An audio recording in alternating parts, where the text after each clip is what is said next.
नमस्कार साथियों, अध्ययन मेंटर के यूट्यूब चैनल पर आप सभी का हार्दिक स्वागत है। आज हम क्लास 10th का जो हमने चैप्टर 6 शुरू किया था लास्ट वीडियो में, लाइफ प्रोसेस, उसी पे ही अब हम आगे बढ़ाएंगे, जिसमें हम आज ह्यूमन डाइजेस्टिव सिस्टम को पढ़ाएंगे। लास्ट वीडियो में हमने लाइफ प्रोसेस के बारे में बात की थी, जिसमें हमने कैसे किसी भी लिविंग ऑर्गेनिज्म यानी कि प्लांट्स वगैरह में क्या लाइफ प्रोसेस की प्रक्रिया होती है, किस तरह से उनमें न्यूट्रिशन प्रोवाइड होता है, कितने तरह के न्यूट्रिशन होते हैं, इन सभी के बारे में बात की थी। और जिसमें यूनिसेल्युलर ऑर्गेनिज्म, अमीबा और पैरामीशियम में हमने बता दिया था कि कैसे उनमें न्यूट्रिशन प्रोवाइड हो पाता है। अब हम मल्टी सेलुलर ऑर्गेनिज्म ह्यूमन के बारे में पढ़ेंगे। यदि अभी तक आपने लास्ट वीडियो को नहीं देखा है तो उस वीडियो का लिंक डिस्क्रिप्शन में दिया गया है, आप वीडियो को जरूर देखें। तो अब हम ह्यूमन डाइजेस्टिव सिस्टम के बारे में पढ़ेंगे कि how to obtain nutrition in multicellular organism. ठीक है, जिसमें हम सबसे पहला पार्ट डाइजेशन सिस्टम, ठीक है, जो कि ह्यूमंस में डाइजेशन सिस्टम किस तरह से होता है वो देखेंगे, और जिसका हम डायग्राम तैयार कर रहे हैं, जिसको हम डायग्राम के थ्रू समझेंगे पूरा। तो शुरुआत करते हैं ह्यूमन डाइजेस्टिव सिस्टम। तो अब हम शुरुआत करते हैं ह्यूमन डाइजेस्टिव सिस्टम।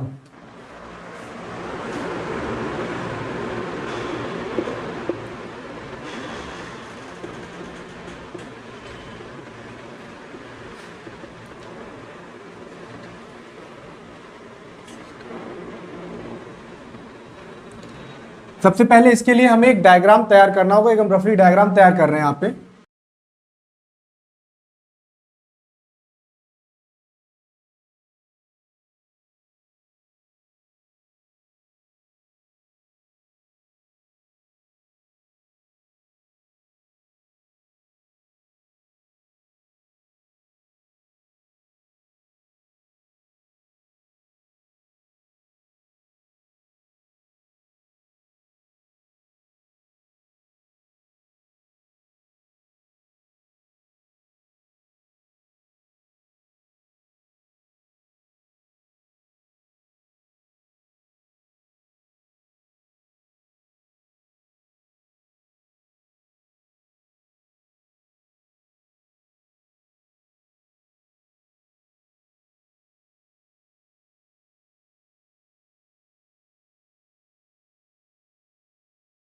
एक रफली डायग्राम हमने तैयार किया है ह्यूमन डाइजेशन सिस्टम का। इसमें हम थोड़ा सा देखते हैं, जिसमें कि शुरुआत होती है माउथ। माउथ को लिखा होगा बकल कैविटी, बकल कैविटी लिखा होगा, या लिखा होगा ओरल कैविटी। बकल कैविटी लिखा हो, ओरल कैविटी लिखा हो, एक ही बात है। ये जो देख रहे हैं पाइप, फूड पाइप, इसी को बोलते हैं oesophagus. Oesophagus food pipe.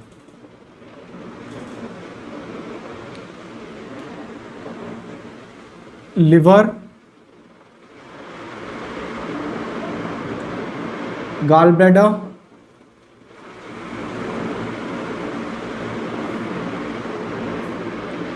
Pancreas,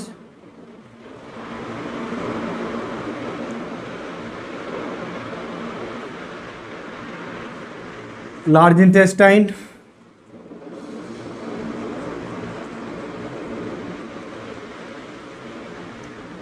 appendix,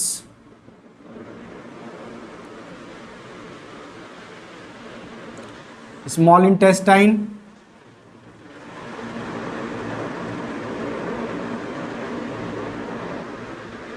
anus, rectum. ये कुछ डाइजेशन सिस्टम में पार्ट होंगे जो कि डाइजेशन को पूरा कंप्लीट करेंगे, जिसमें शुरुआत होगी बकल कैविटी से। ठीक है, डाइजेशन सिस्टम में देखा जाए तो मोस्टली ये प्रोसेस जो है ये दो तरह से पूरी होगी। एक तो एलिमेंट्री कैनाल, एलिमेंट्री कैनाल, और digestive glands, digestive glands. Alimentary canal digestion system का वो पार्ट है जो माउथ से शुरू होकर के और एनस तक जो पूरी रास्ता है, जो ये जो पूरी एक पाथ बना रखा है इससे, जिसके थ्रू ये पूरा खाना प्रोसेस करेगा, मूव करेगा, ये पूरा एलिमेंट्री कैनल का पार्ट है, जिसमें हम मेनली पढ़ेंगे माउथ यानी बगल cavity, number 2 oesophagus, 3 stomach, number 4 small intestine,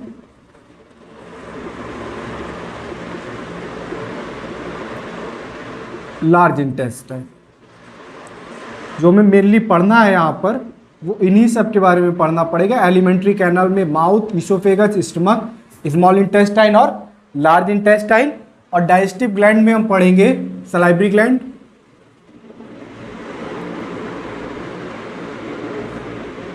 largest gland in our body liver, and third one is pancreas. तो मोनली इन सब के बारे में कुछ हम लोगों को बात करनी पड़ी। एलिमेंट्री कैनल में mouth, oesophagus, stomach, small intestine, large intestine, salivary gland, liver और पैनक्रियाज, जो कि डाइजेस्टिव ग्लैंड की तरफ वर्क करेंगे। ग्लैंड क्या है? ग्लैंड में ग्रंथियां हैं जो हमारे शरीर में कुछ एंजाइम्स या जूस को सिक्रेशन करती हैं, ये वे ग्लैंड और डाइजेशन सिस्टम में हेल्प करेंगी। यहाँ पर ग्लैंड्स जो हैं वो डाइजेशन सिस्टम में हेल्प करेंगी, सलाइवरी ग्लैंड, लिवर और पैनक्रियाज। ठीक है, तो अब हम शुरुआत करते हैं। सबसे पहले बकल कैविटी में देखते हैं कि क्या फंक्शंस होंगे बकल कैविटी में। तो शुरुआत होगी बकल कैविटी से। तो माउथ, बकल कैविटी, और ओरल कैविटी। जैसा कि हमने लास्ट में पढ़ा था कि जो डाइजेशन की प्रोसेस होती है वो 5 चरणों से होकर के गुजरती हैं, जिसमें फर्स्ट होता है ingestion, second one is digestion, third is absorption, fourth is assimilation and fifth is excretion. तो जो इंजीशन यानी इंजीशन खाने को निगलने की जो शुरुआत होगी वो माउथ से होगी, यानी कि बगल कैविटी से खाने को अंदर निगला जाएगा। और यहाँ पर जो मैकेनिज्म ऑफ फूड होगा, फंक्शंस देखते हैं। तो फंक्शंस में mechanism of food, mechanism of food begins here. सबसे पहले मैकेनिज्म ऑफ फूड का मतलब है खाने को चबाना। हमें पता है कि इसी में दांत, मुंह में दांत होंगे, आईसीपीएम, इंसीजर्स, कैनाइन्स, प्रीमोलर्स और मोलर्स। ये 4 प्रकार के दांत पाए जाएंगे जिनसे खानों को चबाया जाएगा, फाड़ा जाएगा, चीड़फाड़ होगी। प्रीमोलर चबाया जाएगा, उनको कुतरा जाएगा, और मोलर से पीसा जाएगा, ग्राइंडिंग। तो ये हम देखेंगे कि आईसीपीएम 4 प्रकार के मुंह में दांत होते हैं। इनको बताने की मुझे नहीं लगता कोई आवश्यकता है, जैसा कि आपने लास्ट क्लासेस में भी पढ़ा होगा और सभी को पता है कि इंसीजर 8 संख्या होती है इंसीजर्स की। कैनाइन्स पैने वाले दांत होते हैं जो मांस को या किसी भी खाने को चीड़फाड़ के काम आते हैं। प्रीमोलर्स खानों को पीसने के काम आते हैं, प्रीमोलर जिनकी संख्या भी 8 होती है। और मोलर जो खाने को ग्राइंड बिल्कुल चबा करके पीसने काम आते हैं, वो मोलर, इनकी संख्या 12 होती है। इस तरह से टोटल दांतों की संख्या 32 होती है। Permanent teeth, ICPM. तो mechanism of food begins here, मुंह में ही, यहीं पर इसी मुंह में ही पाई जाएंगी सलाइवरी ग्लैंड। क्या पाई जाएगी? सलाइवरी ग्लैंड भी यहीं पर ही पाई जाएंगे। सलाइवरी ग्लैंड मुंह में ही पाई जाएंगी। सलाइवरी ग्लैंड क्या काम होता है सलाइवरी ग्लैंड का? तो salivary glands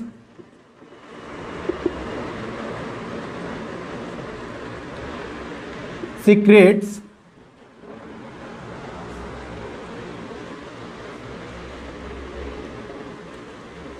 some enzymes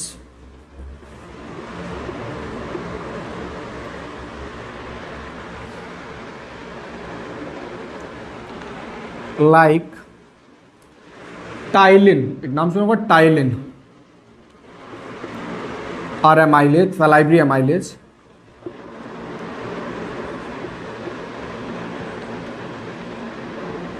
ptyalin और सलाइवरी एमाइलेज, और second one is and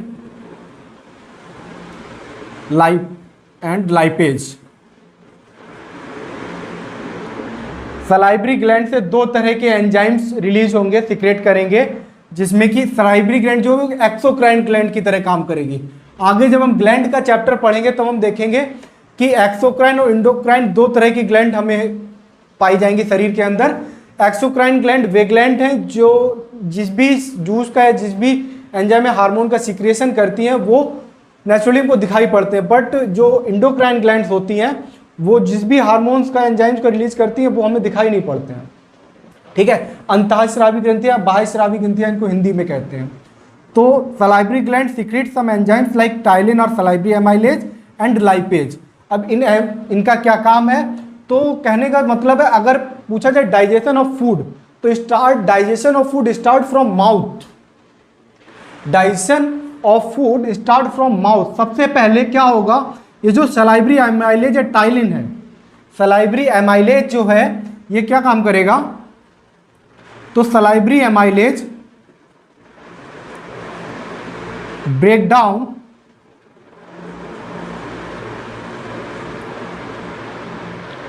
starch into glucose. यहीं पे ही शुरू हो जाएगा, यहीं पर ही डाइजेशन शुरू हो जाएगा। ये जो भोजन में स्टार्च की जो मात्रा होगी उसको ग्लूकोज में बदलेगा। क्या है, तो ये स्टार्च का कह दें तो यहीं पर ही 30% of carbohydrate, 30% of carbohydrate change into maltose, change into maltose. 30% of carbohydrate change into maltose. देखा, सलाइवरी ग्लैंड से जो सीक्रेट हुआ सलाइवरी एमाइलेज और लाइपेज, इसमें सबसे पहले शुरुआत हुई break down starch into glucose, यानी कि जो 30% ऑफ कार्बोहाइड्रेट हमारे भोजन में जो कार्बोहाइड्रेट पाया गया उसका 30% कार्बोहाइड्रेट यहीं पर ही माल्टोज में बदल जाता है। यहीं पर ही एक और एंजाइम निकलेगा लिंगोलाइपेज, जो कि फैट को डाइजेस्ट करेगा। ठीक है, तो और सलाइवरी ग्लैंड जो होती है, तीन तरह की सलाइवरी ग्लैंड है। पैरोटिड ग्लैंड होती है यहाँ पर जो कान के पास में पाई जाती है। लार्जेस्ट ग्लैंड सलाइवरी ग्लैंड है, लार्जेस्ट सलाइवरी ग्लैंड, ना कि largest gland. Largest salivary gland parotid gland, यहाँ पर मैंडिबुलर ग्लैंड पाई जाती है बिल्कुल जबड़े के नीचे। और यहीं पर एक सबलिंगुअल जीभ के नीचे जो पाई जाती है स्मॉलेस्ट सलाइवरी ग्लैंड जो है वो सबलिंगुअल ग्लैंड पाई कही जाती है। ठीक है, तो ये जो काम था यहाँ तक माउथ बकल कैविटी में जो फूड का डाइजेशन होना था वो हो चुका है। अब क्या होगा कि खाना जो है, जो भोजन है वो नीचे की ओर अब आएगा। ठीक है, तो जो नीचे की ओर जो खाना जो है नीचे की ओर जो मूव करेगा, ये कैसे मूव करेगा, तो इसके लिए एक प्रोसेस है परसिस्टेल्सिस। परसिस्टेल्सिस के प्रोसेस के थ्रू ही जो खाना है वो नीचे की ओर आता है। यानी कि पूरी एलिमेंट्री कैनाल में, एलिमेंट्री कैनाल की अगर बात करें तो एलिमेंट्री कैनाल माउथ से लेकर के एनस तक लगभग 9 मीटर लंबी होती है। 9 मीटर माउथ टू एनस, ये पूरी एलिमेंट्री कैनाल लगभग एलिमेंट्री 9 मीटर लंबी होती है। और इस 9 मीटर लंबी एलिमेंट्री कैनाल में चाहे वो स्लाइटली डाइजेस्टिव फूड हो, पार्शली डाइजेस्टिव फूड हो या कंप्लीटली डाइजेस्टिव फूड हो, वो पूरा जो रन करेगा या पूरा मूव करेगा एक जगह से दूसरी जगह तक, वो एक प्रोसेस होगी परसिस्टेल्सिस।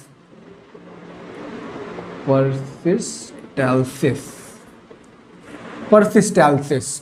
ठीक है, इस परसिस्टेल्सिस की प्रोसेस के थ्रू कर पाएगा। क्यों, हम देखते हैं जो ईसोफेगस है इसमें कॉन्ट्रैक्शन एंड रिलैक्सेशन की प्रक्रिया चलती है, यानी कि ये सिकुड़ता और फैलती रहती है, और सिकुड़ने और फैलने की वजह से ही खाना जो है वो नीचे की ओर रन करता है, सरकता है।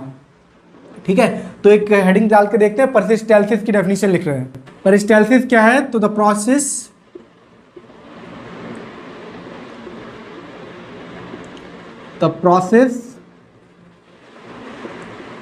in which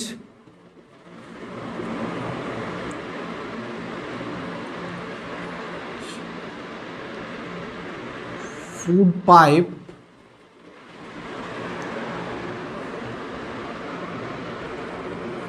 move the food। ये एक इजी डेफिनेशन कह सकते हैं कि वह प्रक्रिया जिसमें खाने को मूव करने के जो प्रक्रिया होती है वो पेरिस्टाल्सिस कहलाती है, और इसी को कहेंगे peristaltic movement. peristaltic movement. Peristaltic movement to the contraction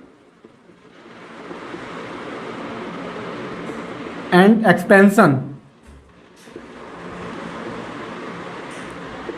The contraction and expansion of food pipe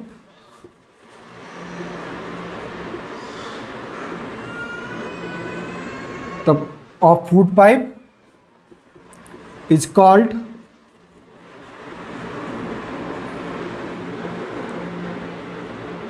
peristaltic movement. The contraction and expansion of food pipe is called peristaltic movement. इसी पेरिस्टाल्टिक मूवमेंट होने की वजह से ही है जो खाना elementary canal में move करता है, यानी कि रन कर पाता है एक जगह से दूसरी जगह तक। तो ये हो गया पेरिस्टाल्टिक मूवमेंट। नेक्स्ट अब हम देखते हैं और एक और चीज एपिग्लॉटिस। एपिग्लॉटिस इसी ईसोफेगस में जो थ्रोट है, गला है, इसी थ्रोट में ही एक लीफ शेप स्ट्रक्चर होता है।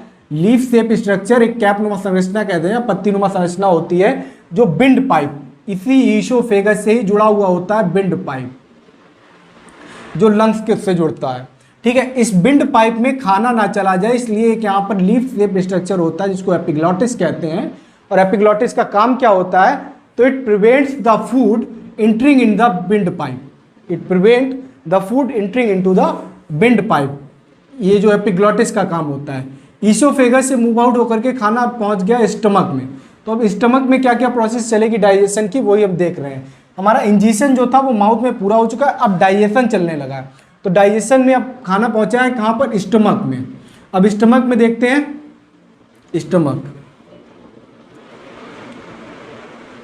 अब स्टमक में क्या क्या होगा तो देखें स्टमक क्या क्या फंक्शंस होंगे स्टमक के अंदर। तो जो स्लाइटली डाइजेस्टेड फूड था अब वो मूव होकर के आ गया है स्टमक में, यानी कि slightly digested food push into the stomach. इस स्टमक में फंक्शन देखें तो एक जे शेप स्ट्रक्चर है। स्टमक कैसा है? तो जे शेप स्ट्रक्चर है, जे शेप स्ट्रक्चर।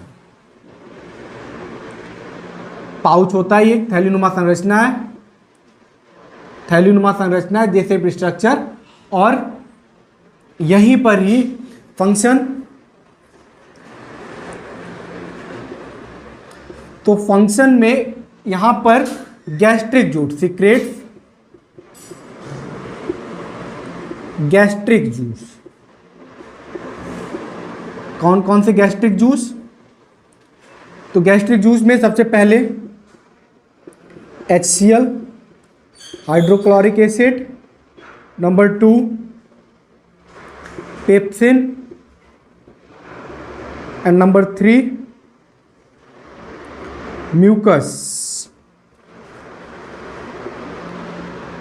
गैस्ट्रिक जूस, इन 3 गैस्ट्रिक जूसेस का सिक्रेशन होगा इस स्टमक में अंदर। इसमें गैस्ट्रिक ग्लैंड्स पाई जाएंगी, इन गैस्ट्रिक ग्लैंड से ही सिक्रेशन होगा HCl हाइड्रोक्लोरिक एसिड,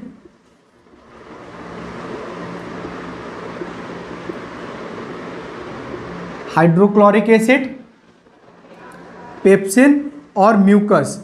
अब क्या क्या काम किसका है तो देख लेते हैं। सबसे पहला हाइड्रोक्लोरिक एसिड के बारे में समझें।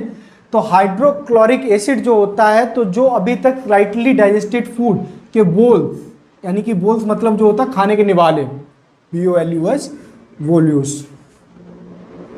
तो जो वोल्यूस होंगे, जो खाने के जो निवाले होंगे, वो जो आए हैं अब स्टमक के अंदर, इनको एसिडिक करने का काम होगा।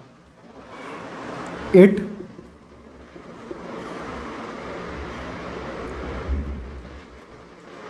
change the walls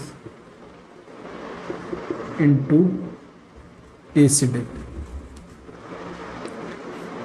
ठीक है, एसिडिक करेगा। HCl हमें पता है कि एक स्ट्रॉन्ग एसिड होता है, इसका काम है इसमें आकर के पहले खाने को एसिडिक बदलना, एसिडिक करना, यानी कि उसको अम्लीय बनाना।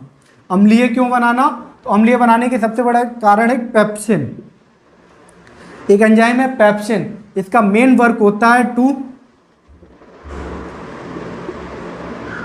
Digest the protein. यानी कि प्रोटीन का जो डाइजेशन है वो स्टमक में शुरू होगा। तो pepsin to digest the protein, और ये प्रोटीन में डाइजेस्ट करेगा ही कब, जब खाना एसिडिक नेचर में होगा। तो एसिडिक करने का जो रीजन हुआ वो यही हुआ कि पेप्सिन जब वर्क करेगा तो पेप्सिन को एसिडिक वॉल्स चाहिए जिससे कि प्रोटीन का डाइजेशन हो सके, और प्रोटीन जो बदलेगा वो पेस्टोजेन में बदलेगा। स्पेलिंग में गड़बड़ हो सकती है, पेस्टोजेन, पेस्टोजेन में बदलेगा। और जो म्यूकस है तो हमें पता है कि HCl जो होता है वो एक स्ट्रॉन्ग एसिड होता है। ये जो म्यूकस होता है ये इसकी इस बॉल पर, स्टमक की बॉल पर इस तरह का एक जूस निकलता है जिसको म्यूकस कहते हैं। It prevent the wall of stomach, it prevent the wall of stomach to acid. यानी कि हमें पता है कि एसिड कैसा होता है, बहुत ही स्ट्रांग होते हैं जो इसको अंदर में जला सकते हैं, अल्सर पैदा कर सकते हैं, छाले पैदा कर सकते हैं। तो इन छालों से बचाने के लिए ही इसकी दीवारों पर एक इस तरह का म्यूकस नाम का एक एंजाइम निकलता है जो कि prevent the wall of stomach to acid से बचाने का काम करता है। तो हमने देखा कि यहाँ पर फूड का डाइजेशन, प्रोटीन का डाइजेशन हुआ, पेप्सिन नाम के एंजाइम से प्रोटीन का डाइजेशन हुआ, और HCl हाइड्रोक्लोरिक एसिड ने खाने को एसिडिक में बदल दिया।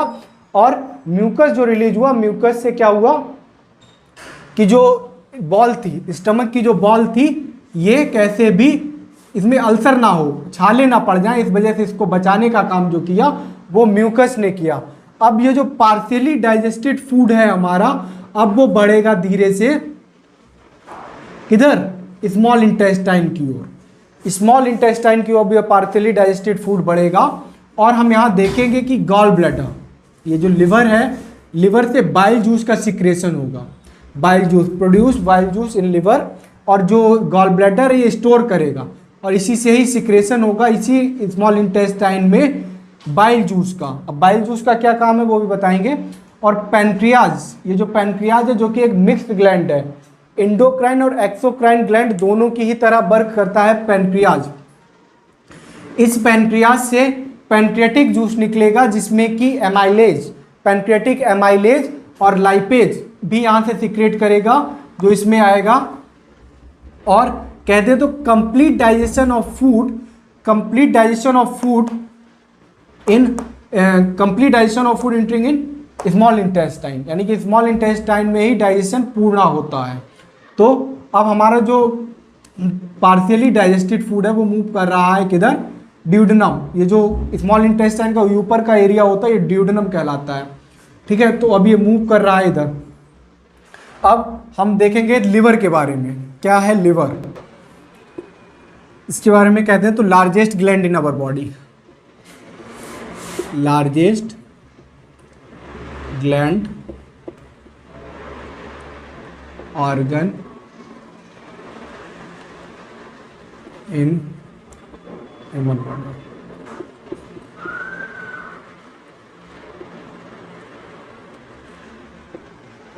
लार्जेस्ट ग्लैंड और organ in human body, weight approx 1 to 1.5 kilogram, weight approx 1 to 1.5 kilogram, 1 से 1.5 किलोग्राम लगभग वजन होता है इसका। और largest gland, largest organ in body, और एक्सोक्राइन ग्लैंड की तरह ही काम करेगी। क्या क्या काम होगा, function,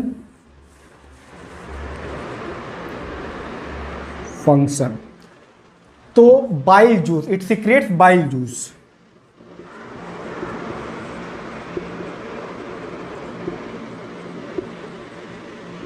bile juice, stored in gall bladder,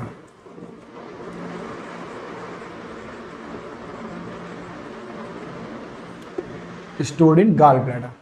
bile juice का निर्माण करेगा और उसको स्रावित करेगा जो कि भरा होगा किसमें, गॉल ब्लैडर में।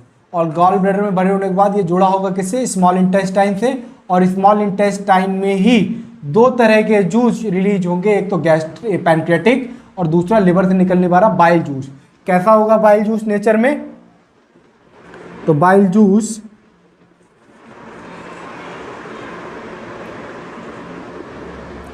Greenish yellow,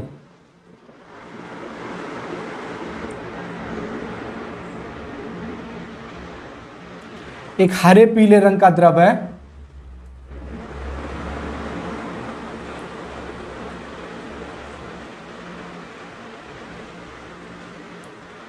greenish yellow colour fluid और अल्कलाइन इन नेचर,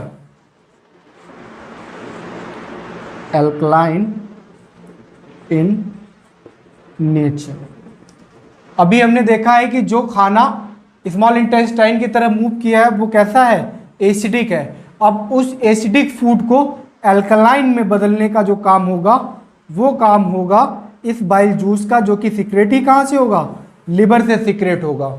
तो बाइल जूस जैसा कि ग्रीनिश येलो कलर फ्लूइड होता है और alkaline in nature, alkaline in nature.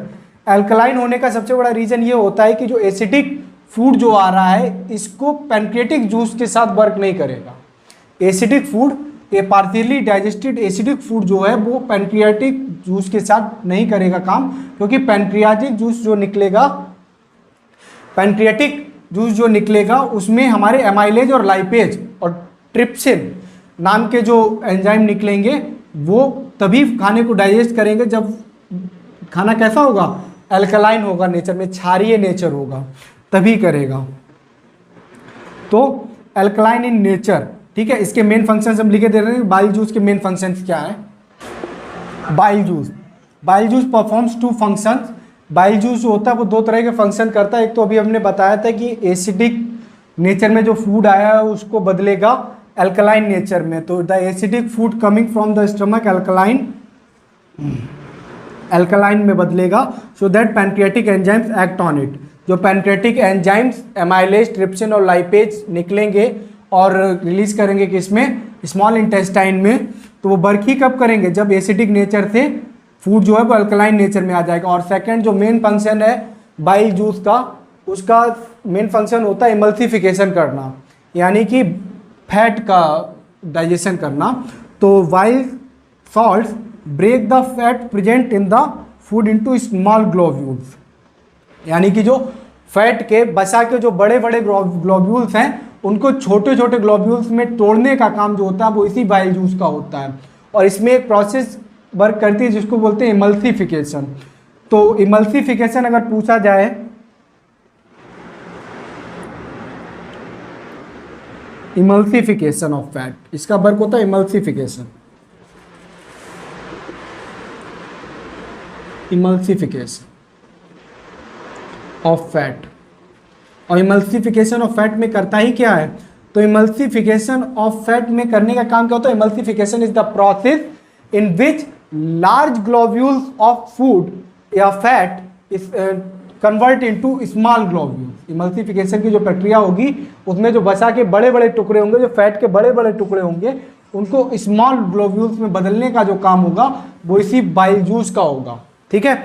Small में होने का सबसे बड़ा रीजन ये होता है कि अब क्या होगा कि जो फैट का जो डाइजेशन है वो बहुत ही ईजिली होने लगेगा।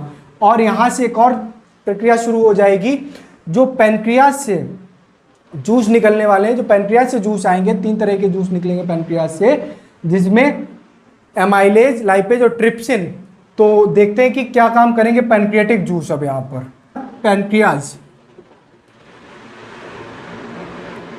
पैनक्रियाज एक मिक्स ग्लैंड है। कैसी ग्लैंड है? मिक्स ग्लैंड है। मिक्स ग्लैंड क्यों कहा गया है?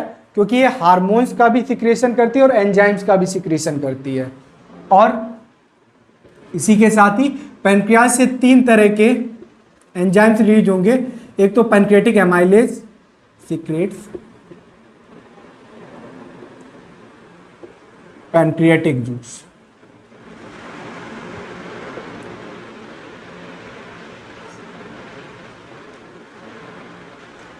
जिसमें सबसे पहले ये रिलीज करेगा, सीक्रेट करेगा pancreatic amylase, trypsin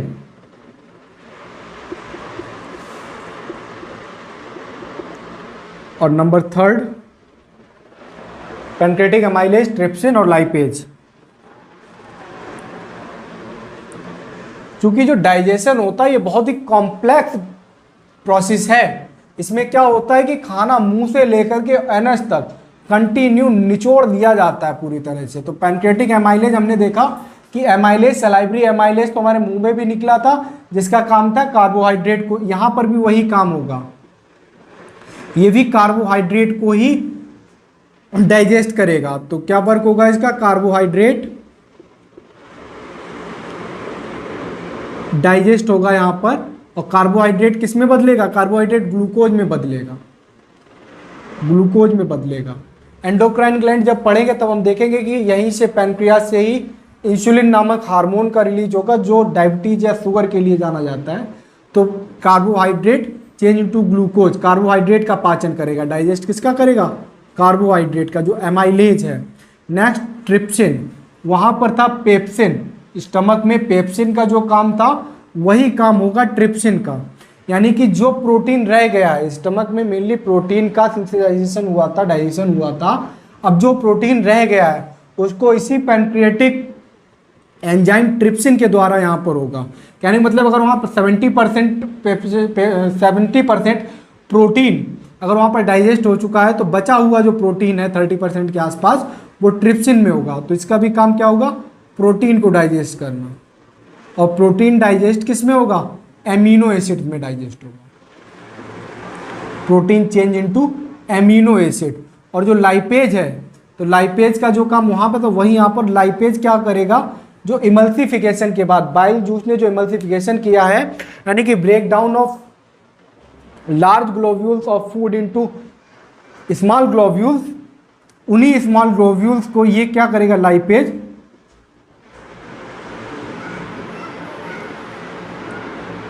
small globules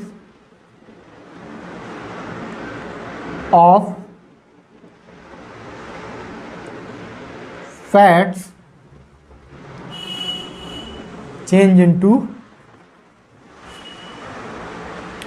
fatty acids, fatty acids और ग्लिसरॉल। ये काम था पैनक्रियाज का। पैनक्रियाज ने भी डाइजेशन में काफ़ी हेल्प करी। जो बचा हुआ कार्बोहाइड्रेट था उसको ग्लूकोज में बदला ट्रिप्सिन, वहाँ पर पेप्सिन ने प्रोटीन को डाइजेस्ट किया था, यहाँ से एक एंजाइम निकलेगा ट्रिप्सिन जो प्रोटीन को चेंज करेगा एमिनो एसिड्स में। और लाइपेज जो कि स्मॉल ग्लोब्यूल्स ऑफ फैट्स, जिसको इमल्सिफिकेशन के बाद जो स्मॉल ग्लोब्यूल्स में चेंज हुआ है फैट, उसको फैटी एसिड और ग्लिसरॉल में बदलेगा। ये पूरी प्रक्रिया यहीं पर ही पूरी होगी, कहाँ पर, स्मॉल इंटेस्टाइन में पूरी होगी। ठीक है, तो यहाँ तक देखें तो डाइजेशन का जो प्रोसेस थी हमारी यहाँ तक होती है। और जो कंप्लीट डाइजेशन, जो पूरा होगा डाइजेशन, वो स्मॉल इंटेस्टाइन में होगा। स्मॉल इंटेस्टाइन में भी इंटेस्टाइनल जूसेस या इंटेस्टाइनल एंजाइम्स रिलीज होते हैं, जिसमें कि कई तरह के लैक्टेज है, मेल्टेज है, सुक्रेज है, इस तरह के एंजाइम्स जो है, इरेप्सिन, इस तरह के जो एंजाइम्स हैं वो इसमें स्मॉल इंटेस्टाइन में रिलीज होते हैं। और कंप्लीट डाइजेशन ऑफ फूड जो है वो यहीं पर होता है, स्मॉल इंटेस्टाइन में। तो स्मॉल इंटेस्टाइन में ही अभी हमने देखा जो ये जो प्रक्रिया हुई है ये इंग्लैंड में नहीं हुई है, ये स्मॉल इंटेस्टाइन में ही हुई है। ठीक है, तो यानी कि डाइजेशन ऑफ फूड जो था वो पार्शियली डाइजेस्टेड फूड अब जो जा रहा है वो स्मॉल इंटेस्टाइन में जा रहा है।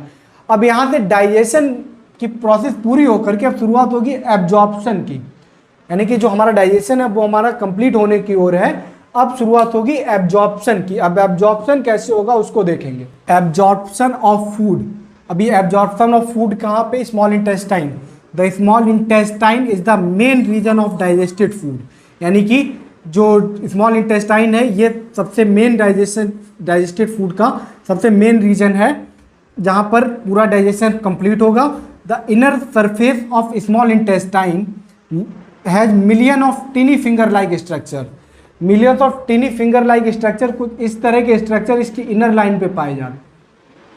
जो स्मॉल इंटेस्टाइन है उसकी इनर, जैसे ये मानो स्मॉल इंटेस्टाइन है, इस पर इस तरह के मिनी टिनी फिंगर लाइक स्ट्रक्चर्स पाए जाते हैं जिसको बिलीज कहते हैं। क्या कहते हैं, स्ट्रक्चर्स कॉल्ड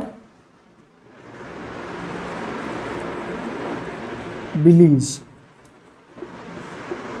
कॉल्ड बिली, इनको बिलीज कहा जाता है। इनका क्या काम होता है, तो ये surface area, larger surface area provide करा पाते हैं फूड को एब्जॉर्प्शन के लिए, क्योंकि हमने देखा है कि after digestion the small molecules of food, digestion के बाद जो स्मॉल मॉलिक्यूल्स ऑफ फूड जो थे, अब वो क्या करेंगे, ब्लड में जाने के लिए तैयार हैं। किस में जाने के लिए तैयार है, ब्लड में जाने के लिए तैयार है, थ्रू द स्मॉल इंटेस्टाइन। और स्मॉल इंटेस्टाइन में अगर ये मानिए बिल्कुल सरफेस स्मूथ होता तो उतना अच्छा एब्जॉर्प्शन नहीं हो पाता। तो ब्लड में एब्जॉर्प्शन के लिए इन्हीं स्मॉल इंटेस्टाइन में कुछ इस तरह के ये फिंगर लाइक स्ट्रक्चर्स पाए गए हैं, जिससे इनको एब्जॉर्प्शन के लिए ज़्यादा से ज़्यादा सरफेस एरिया प्रोवाइड हो पाता है। इस तरह के ज़्यादा से ज़्यादा सरफेस तो एब्जॉर्प्शन तो has millions of tiny finger like structures called Belize. और बिलीज का क्या काम है, तो Belize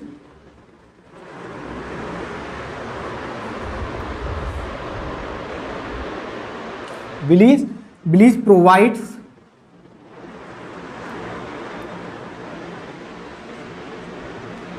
large surface area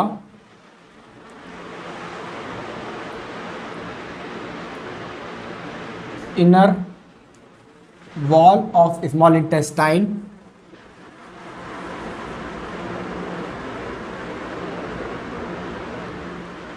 to rapidly absorption of food into the blood।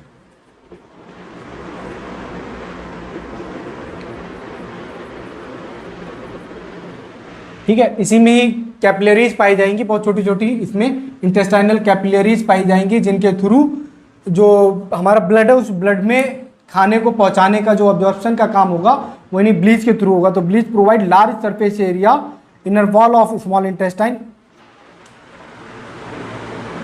In inner wall of small intestine to rapidly absorption of food into the blood. तो ये काम हो गया स्मॉल इंटेस्टाइन का। एब्जॉर्प्शन की जो प्रक्रिया होगी वो यहीं पर पूरी होगी और यहीं पर ही कई सारे एंजाइम्स भी निकलेंगे जो अब बचा हुआ भोजन है उसको डाइजेस्ट करेंगे। ठीक है, अब क्या हुआ, खाना पहुंचेगा किधर, लार्ज इंटेस्टाइन में। अब लार्ज इंटेस्टाइन में भी देखते हैं, एक पार्ट यहाँ पर अपेंडिक्स और है, इसको देख लें अपेंडिक्स क्या है। तो अपेंडिक्स कुछ नहीं, एक विस्टेजियल ऑर्गन है, इट इज अ विस्टेजियल ऑर्गन, एक अवशेषी अंग है, विस्टेजियल ऑर्गन है।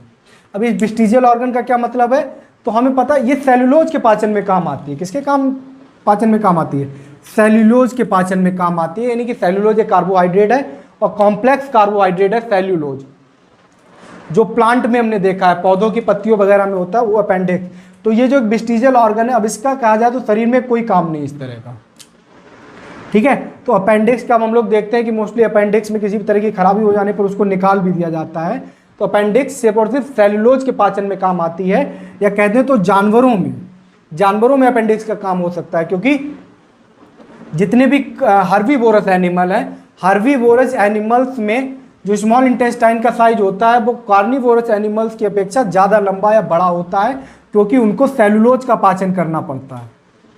ठीक है, तो अपेंडिक्स का ह्यूमन बॉडी में कोई भी काम नहीं है, और बल्कि सेलुलोज के पाचन में अपेंडिक्स का मेन वर्क होता है। ठीक है, और जो कार्निवोरस एनिमल, मांसाहारी जानवर जो होते हैं, उनमें स्मॉल इंटेस्टाइन का जो साइज होता है वो ह्यूमंस की अपेक्षा या हर्बीवोरस की अपेक्षा छोटा होता है। ठीक है, क्योंकि फ्लैश मांस को पचाना आसान होता है प्लांट्स की अपेक्षा, सेलुलोज को पचाने की अपेक्षा। ठीक है, अब क्या हुआ, खाना चला गया है किधर, लार्ज इंटेस्टाइन में। लार्ज इंटेस्टाइन में क्या होगा, तो लार्ज इंटेस्टाइन में चूंकि हमने देखा है कि भोजन तो पूरी तरह से पच चुका है, अब वाटर और मिनरल्स का एब्जॉर्प्शन जो होगा वो यहाँ पर पूरा होगा। ठीक है, जो वाटर और मिनरल्स, कुछ मिनरल्स हैं, उनका एब्जॉर्प्शन जो है वो यहाँ पर पूरा होगा लार्ज इंटेस्टाइन में। और लार्ज इंटेस्टाइन से ही खाना जाएगा कहाँ पर, रेक्टम। रेक्टम को बोलते हैं मलाशय, यानी कि अब वेस्ट बचा है। अब खाना तो कहीं कह सकते हैं digested, completely digested food, completely digested food stored in rectum, stored in rectum and it go out from anus. और ये क्या करेगा, मूव आउट कर जाएगा एनस के थ्रू। जो वेस्ट होगा, जो स्टूल होगा, वो बाहर निकल जाएगा इस तरह से ये पूरा डाइजेशन सिस्टम कंप्लीट होगा। ठीक है, एब्जॉर्प्शन बता दिया। एसिमिलेशन क्या है? तो एसिमिलेशन जो है, जो ब्लड में अब जो एब्जॉर्प्शन हो चुका है, ठीक है, एसिमिलेशन देख लीजिए क्या है एसिमिलेशन। एसिमिलेशन, अब एसिमिलेशन क्या होगा? The blood carries digested and dissolve food to all the parts of the body where it becomes assimilated as part of the cell. अब एसिमिलेशन होगा, एब्जॉर्प्शन हो ही चुका है स्मॉल इंटेस्टाइन में, ब्लीच के थ्रू ब्लड में जो फूड था, जो भी पाचन हो चुका है, कार्बोहाइड्रेट, ग्लूकोज में, फैटी एसिड्स में, या जो भी कुछ है, अब उसका एसिमिलेशन होगा।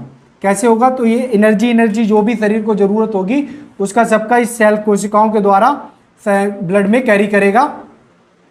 और इसके बाद लास्ट जो प्रोसेस रह जाएगी स्मॉल इंटेस्टाइन से, जो अनडाइजेस्टेड और फूड है, वो इसे वाटर और मिनरल्स का एब्जॉर्प्शन भी यहीं पर होगा और वो रेक्टम में जाएगा और एनएस के थ्रू बाहर आ जाएगा। तो ये इजीशन तो लास्ट होता है डाइजेशन में, egestion. Undigested food passes from the small intestine into a wider tube. इसी वाइडर ट्यूब को कहा है लार्ज इंटेस्टाइन। एक और बात, लार्ज इंटेस्टाइन जो होती है ये लगभग 1 to 1.5 मीटर लंबी होती है, 1 से 1.5 मीटर लंबी, और स्मॉल इंटेस्टाइन जो होती है वो 6 मीटर लंबी होती है। ठीक है, अगर पूरी एलिमेंट्री कैनल की बात करते हैं माउथ से एनस तक तो लगभग 9 मीटर लंबा रास्ता है, और अगर स्मॉल इंटेस्टाइन तो 6 मीटर की होती है, और लार्ज इंटेस्टाइन लगभग 1.5 मीटर लंबी होती है।